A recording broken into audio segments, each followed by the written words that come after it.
Now, the situation in Jammu and Kashmir is only deteriorating and is deteriorating fast, with two telecom operators being attacked in Sopore in the last 3 days. Now, separatist Yasin Malik wants a terrorist to probe the issue.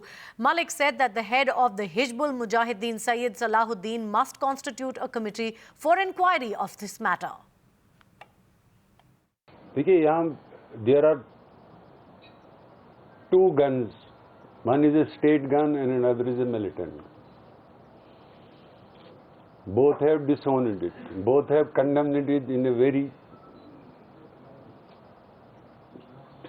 straightforward manner. Then who did it? I cannot suggest government, but I will definitely suggest to the head of the, इनकी उन्होंने भी बयान दिया है सईद सलाहुद्दीन साहब ने, without wasting time उनको एक कमेटी बनानी चाहिए टू इन्वेस्टिगेट दिस, क्योंकि उन्होंने कंडम किया है, उन्होंने बाज़ाब्ता ये कहा कि इसमें कोई ये नहीं है। इसलिए ज़रूरत इस बात की है कि लोग इनको आइडेंटिफाई किया जाए जो इसमें शामिल हैं। तो सईद सलाहुद्दीन साहब को अपनी तरफ से फिलफोर एक कमेटी का ऐलान करना चाहिए टू इन्वेस्टिगेट दिस। नहीं मेरी because he is the head of the United Jihad Council. उसने जो बयान दिया है, he did not give a statement as Hizbul Mujahideen chief.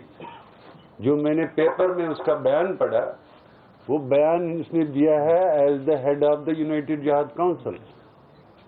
So I appeal head of the United Jihad Council, not Hizbul Mujahideen chief. It's absolutely shocking. It cannot get more blatant than this. My colleague Fareed now joins us for more on this. Fareed, here's a man that we're talking about, Sayyid Salahuddin, who, as Yasin Malik says, is the head of the United Jihad Council, but he's also the commander of Hizbul. He's a man against whom India has gone to the UN Security Council asking him to be deemed a terrorist and for sanctions against him. And Yasin Malik openly says that I'm going to ask Salahuddin Sahab to constitute an inquiry committee into these killings. Well, yes, absolutely.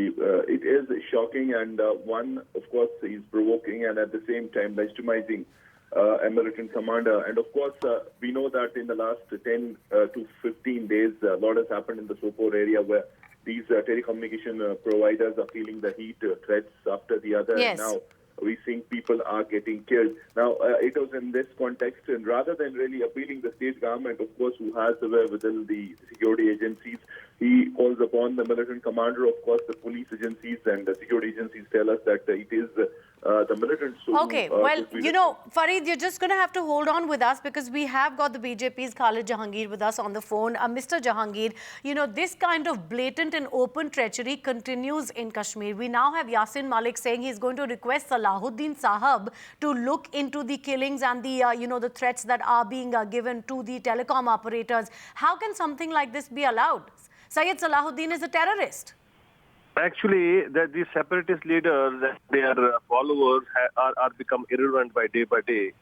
They seem that they are not getting some news coverages and all the things, you know. So, because of these... No, but it doesn't matter, sir. It doesn't matter whether you think they are relevant or irrelevant. The fact is that they are there and they have supporters. And they, on Indian soil, come out and make statements like this. Why isn't the state government clamping down on these elements? I think regarding the attack in Sopore, the security agencies are probing the incident and why that's happening. I think yesterday also we have a GOC coming on the statement. Regarding the separatists, I think they should be taken, they should be taken, the chief minister should take them tough stand against these leaders who encourage these kind of